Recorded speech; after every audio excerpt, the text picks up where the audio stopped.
നമസ്തേ നമസ്തേ, എല്ലാവർക്കും good morning.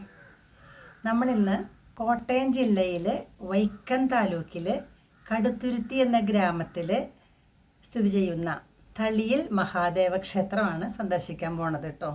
ഈ ക്ഷേത്രത്തെക്കുറിച്ച് ഒരു ഐതിഹ്യമുണ്ട് അത്രേ. ഖരൻ, ദൂഷണൻ എന്നൊക്കെ പറയുന്ന അസുരന്മാരെ കുറിച്ച് രാമായണത്തിൽ പ്രതിപാദിക്കുന്നുണ്ട്. അതിൽ ഖരൻ എന്നു പേരുള്ള അസുരൻ ഒരിക്കൽ മഹാദേവനെ തപസ് ചെയ്തിട്ട് വരം വാങ്ങി. അപ്പം ഭഗവാൻ അദ്ദേഹത്തിന് വരവും കൊടുത്തു, അതോടൊപ്പം തന്നെ 3 ശിവലിംഗങ്ങളും കൊടുത്തു അത്രേ. ഖരൻ ഈ 3 ശിവലിംഗങ്ങളും, അതായത് ഒരു ശിവലിംഗം വലത്തെ കയ്യിലും ഒരെണ്ണം ഇടത്തെ കയ്യിലും ഒരെണ്ണം കടിച്ചു പിടിച്ചിട്ടും കൊണ്ടുപോകുന്നു എന്നാണ് പറയണത്. നല്ല വെയിറ്റ് ഉണ്ടായിരുന്നു, അതിന് കനം ഉണ്ടായിരുന്നു. കുറച്ച് നേരം ഇങ്ങനെ യാത്ര ചെയ്തപ്പോൾ ഖരന് കുറച്ച് റെസ്റ്റ് വേണമെന്ന് വിചാരിച്ചിട്ട് വലത് കയ്യിലത്തെ ശിവലിംഗം താഴെ വെച്ചു. അത് വെച്ചത് വൈക്കം എന്ന സ്ഥലത്താണത്രേ. അവിടെ വെച്ച് ക്ഷീണം തീർത്ത് എടുക്കാൻ നോക്കിയപ്പോൾ അതെടുക്കാൻ കിട്ടണില്ല അത്ര. ആ ശിവലിംഗം അവിടെ ഉറച്ചു പോയി അത്രേ. അപ്പോൾ അദ്ദേഹം അവിടുന്ന് പോയിട്ട് ഇടത്തെ കയ്യിലെ വിഗ്രഹം ഒരു സ്ഥലത്ത് വെച്ചപ്പോൾ അതും അവിടെ ഉറച്ചു പോയി എന്ന് പറയുന്നു. അതോടൊപ്പം തന്നെ കടിച്ചു പിടിച്ച ശിവലിംഗവും ഒരു സ്ഥലത്ത് വെച്ചു. അപ്പോൾ ഇത് 3 ശിവലിംഗങ്ങളും ഒരേ ലൈനിലാണ് വരുന്നത്. ഇടതുഭാഗത്ത് ഏറ്റുമാനൂരപ്പനും വലതുഭാഗത്ത് വൈക്കത്തപ്പനും നടുവിൽ കടുത്തുരുത്തി കടിച്ചു പിടിച്ച് വെച്ചത് കൊണ്ട് അത് ഇത്തിരി ഹൈറ്റിലാണ് ഇരിക്കണത്. 3 ശിവലിംഗങ്ങളും തുല്യ അകലത്തിലാണ് സ്ഥിതി ചെയ്യുന്നതെന്നാണ് പറയണത്. അത് ശരി തന്നെയാണ് കേട്ടോ. ഞങ്ങൾക്ക് മനസ്സിലായി. ഞങ്ങൾ ആദ്യം വൈക്കം തൊഴുതിട്ട് പിന്നെ ഏറ്റുമാനൂർക്ക് പോണ വഴിയിലാണ് കടുത്തുരുത്തിയിൽ ഇറങ്ങിയത് കേട്ടോ. കടുത്തുരുത്തിയിലേക്ക് കുറച്ച് സ്റ്റെപ്പുകൾ അങ്ങനെ കയറി പോകണം. അപ്പോൾ നമുക്ക് മനസ്സിലാക്കാം അത് വായിക്കൊണ്ടാണ് വച്ചിരിക്കണത്. അപ്പോൾ അതുകൊണ്ടാണ് അത് ഹൈറ്റിൽ ഇരിക്കണത് തന്നെ. അപ്പോൾ ഇവിടുത്തെ ഈ 3 ശിവക്ഷേത്രങ്ങളും ഒരു ദിവസത്തിൽ ഉച്ചയ്ക്ക് മുൻപ് തൊഴുകയാണെങ്കിൽ, ദർശനം നടത്തുകയാണെങ്കിൽ നമ്മൾക്ക് നല്ല അനുഗ്രഹം ഉണ്ടാവുമെന്നാണ് പറയണത്. ഉച്ചയ്ക്ക് മുൻപ് വേണമെന്ന്. അപ്പോൾ ഞങ്ങൾ രാവിലെ വൈക്കത്ത് തൊഴുത് ഇറങ്ങിയിട്ട് 9:10 ആയപ്പോൾ നമ്മൾ കടുത്തുരുത്തിയിൽ എത്തിയിട്ടുണ്ട്. അതിനുശേഷം ഇവിടെ തൊഴുതിട്ട് 10 മണി കഴിയുമ്പോൾ ഇറങ്ങിയിട്ട് നമുക്ക് 12 മണിക്ക് മുമ്പായിട്ട് ഏറ്റുമാനൂരും എത്തണം. 3 സ്ഥലം ഉച്ചയ്ക്ക് മുമ്പ് തന്നെ നമുക്ക് തൊഴണമെന്നാണ് ആഗ്രഹം കേട്ടോ. ഇന്ന് നമുക്ക് കടുത്തുരുത്തിയിലുള്ള തളി മഹാദേവ ക്ഷേത്രത്തിൽ പോകാട്ടോ. നമ്മളിവിടെ എത്തിയിട്ടോ. നമ്മുടെ മുന്നിൽ ദൂരെ കാണുന്നതാണ് തളിയിൽ മഹാദേവ ക്ഷേത്രം.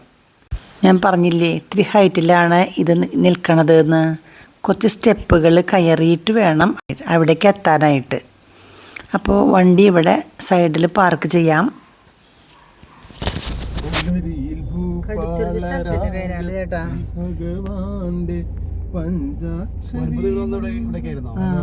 ഞങ്ങൾ ആദ്യമായിട്ട്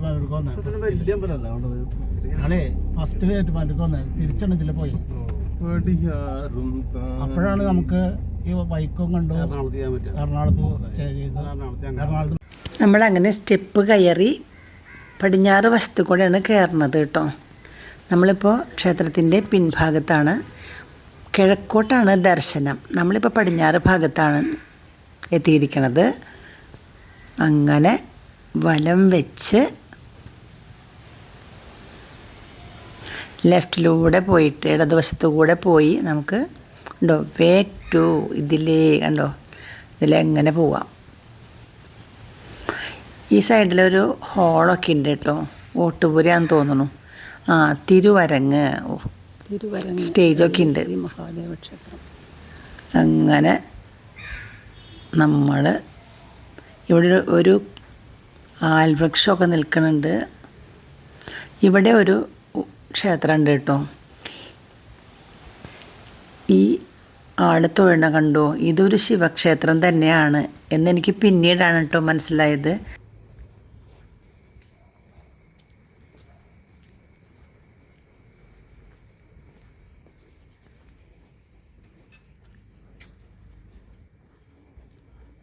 ഇവിടെ എഴുതി വച്ചിരിക്കുന്നത് വൈക്കത്തപ്പൻ എന്നാണ് കേട്ടോ. പാർവതീ സമേതനായ ശാന്തസ്വരൂപനായ ഭഗവാൻ പരമശിവനാണ് ഇവിടുത്തെ പ്രതിഷ്ഠ. കിഴക്കോട്ടാണ് പ്രതിഷ്ഠ. നമ്മളിപ്പോൾ കിഴക്ക് ഭാഗത്തേക്കാണ് എത്തണത്. അപ്പം ഇതിൻ്റെ വലതുഭാഗത്തുള്ള നമ്മൾ നേരത്തെ കണ്ട ക്ഷേത്രം വൈക്കത്തപ്പൻ്റേതാണ്. നമ്മളിപ്പോൾ ക്ഷേത്രത്തിൻ്റെ മുൻഭാഗത്തെത്തി. വലിയ കൊടിമരമുണ്ട്, നടപ്പരയുണ്ട്, നന്ദിയുണ്ട്. വലിയ കണ്ടോ സ്വർണ്ണക്കൊടിമരം. ഓം നമഃ ശിവായ. നമ്മൾ ഉള്ളിൽ കടന്ന് തൊഴുത് പ്രാർത്ഥിച്ച് വഴിപാടൊക്കെ ചെയ്ത് പുറത്തേക്ക് വന്നു കേട്ടോ. പാർവതീ സമേതനായ മഹാദേവൻ കിഴക്കോട്ട് ദർശനമായിട്ട് ഇരുന്നരുളുന്ന സ്ഥലമാണ് ഈ ക്ഷേത്രം. ഉപദേവതകളായി ഗണപതി, അയ്യപ്പൻ, ഭഗവതി, വൈക്കത്തപ്പൻ, ഏറ്റുമാനൂരപ്പൻ, നാഗദൈവങ്ങൾ, ബ്രഹ്മരക്ഷസ് തുടങ്ങിയിട്ടുള്ള ഉപദേവതകളാണ് ഇവിടെ ഉള്ളത്. തൊഴുത് പുറത്ത് വന്ന നമ്മൾ മുൻഭാഗത്ത് നിന്ന് ഇടതുവശം വഴി പ്രദക്ഷിണം പൂർത്തീകരിക്കുകയാണ്.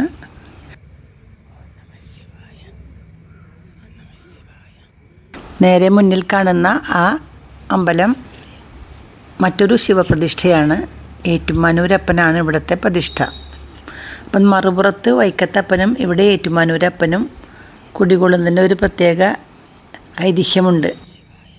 ശിവഭക്തനായിരുന്ന വടക്കങ്കൂർ മഹാരാജാവ് 12 മണിക്കുള്ളിൽ 3 ക്ഷേത്രങ്ങൾ തൊഴുതു വരാറ് പതിവുണ്ടായിരുന്നു. വയ്യാണ്ടായപ്പോൾ അങ്ങനെ അകലേക്ക് തൊഴാൻ പോകാൻ പറ്റാണ്ടായി. വൈക്കത്തേക്കും ഏറ്റുമാനൂരിലേക്കും പോകാൻ വയ്യാണ്ടായപ്പോൾ ഈ ക്ഷേത്രത്തിൻ്റെ തൊട്ടപ്പുറത്ത് ഇപ്പുറത്തായിട്ട് വൈക്കത്തപ്പനെയും ഏറ്റുമാനൂൻ്റെ അപ്പനെയും പ്രതിഷ്ഠിച്ച് ഇവിടെ അങ്ങനെ പ്രാർത്ഥിച്ചു എന്നാണ് ഐതിഹ്യം. അങ്ങനെ 3 ക്ഷേത്രങ്ങളും, അതായത് തളിയിൽ മഹാദേവനും ഏറ്റുമാനൂരപ്പനും വൈക്കത്തപ്പനും ഇവിടെ തന്നെ സാന്നിധ്യം ഉണ്ട് എന്നർത്ഥം. നമ്മളിപ്പോൾ ഇവിടെ ഏറ്റുമാനൂരപ്പനെയും തൊഴാണ്.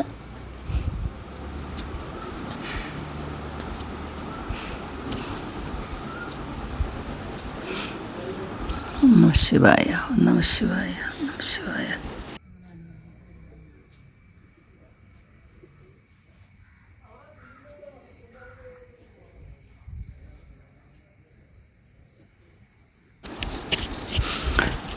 നമുക്കവിടെയും തൊഴാം. ഭഗവതി ക്ഷേത്രമാണ്.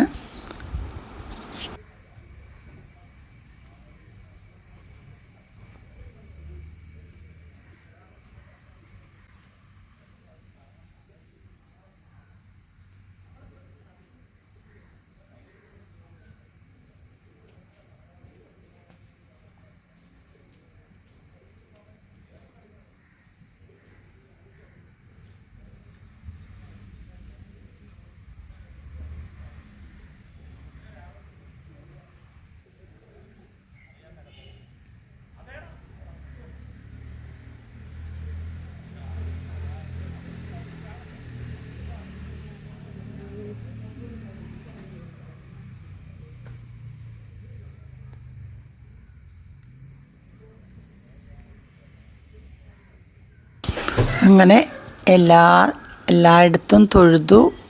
വളരെ വിസ്തൃതിയുള്ള, ഏകദേശം 10 ഏക്കറോളം വിസ്തൃതിയുള്ള ഒരു സ്ഥലമാണ് കേട്ടോ ഇത്.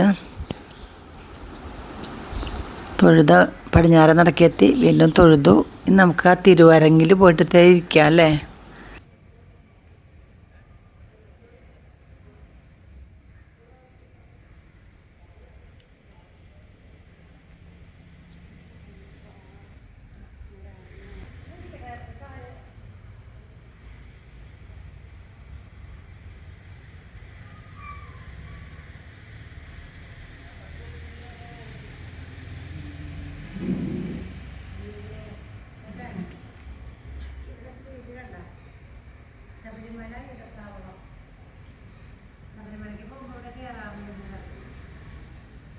ഇവിടെ ഭക്ഷണമൊക്കെ ഉണ്ടാവും. ഭക്ഷണമൊക്കെ ഉണ്ടാവുന്നു. പ്രസാദമുണ്ട് അവിടെ. അതിലുണ്ട്, കളവുണ്ട്, രണ്ടും തരുന്നുണ്ട്. അങ്ങനെ തളിയിൽ മഹാദേവനെയും തൊട്ടടുത്ത ഏറ്റുമാനൂരപ്പനെയും വൈക്കത്തപ്പനെയും ഒക്കെ തൊഴുത് നമ്മൾ ഇവിടെ ഈ ഹാളിൽ ഇത്തിരി നേരം ഇരുന്ന് കാലുകഴപ്പൊക്കെ മാറ്റി ശബരിമലയ്ക്ക് പോണ സമയത്ത് എല്ലാ ഭക്തന്മാരും ഇവിടെ ഇറങ്ങി ദർശനം നടത്തി ഭക്ഷണമൊക്കെ കഴിച്ച് റെസ്റ്റ് എടുത്തിട്ടാണത്രേ പോവുക. എല്ലാവർക്കും അഭയം കൊടുക്കുന്ന ദേവനാണ് മഹാദേവൻ.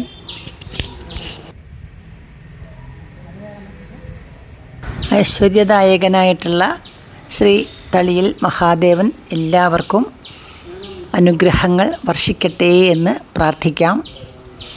ഈ വീഡിയോ കണ്ട എല്ലാവർക്കും മഹാദേവൻ്റെ അനുഗ്രഹം ഉണ്ടാവട്ടെ എന്ന് ഞാൻ പ്രാർത്ഥിക്കുന്നു.